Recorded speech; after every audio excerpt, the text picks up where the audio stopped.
民黨立黨一講都氣候反芻有住戶指控講，建商佇1樓消防通道為停車格，佮賣150萬，互逼空了後，說干那要退120萬哦。唔但有停車位的問題，佮會漏水，住戶是真怨嘆。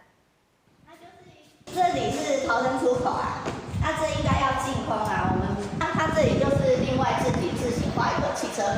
來賣150萬。住戶實際帶記者行去1樓空間，原本這搭是一個停車格，有住戶開150萬買落來，煞有人反映停車格邊仔有變電箱，閣是避難的消防通道，袂當停車。買車位的住戶想要退掉，建商煞講只會使退120，連大門口嘛會當看到建商規劃一堆停車格，後來也發現電話卡嘛袂使設停車格，才閣付掉。住戶講原本員工都無規劃的物件，因為建商答應啊，才來烏白鬥，欠啥補啥，互住戶感覺不滿。那車位是另外買的，對，機車格是配的，對，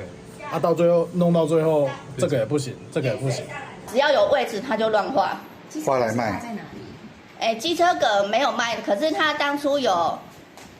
就是我們在簽買賣合約的時候，他有跟我們住戶說，就是每一戶會配1個機車位。除了停車格問題，李港這棟大樓有袂少住戶2005、12月搬入來了後，開始發現排水孔落大雨會塌掉積水，管樓站嘛反映外牆會漏水，閣有囥監視器主機的空間塗骹做一支插座，這個問題向建設公司講，攏無得到改善，住戶擋袂掉，就甲經營管委會建商頭家換掉，選出新的主委來解決問題。他是亂講的，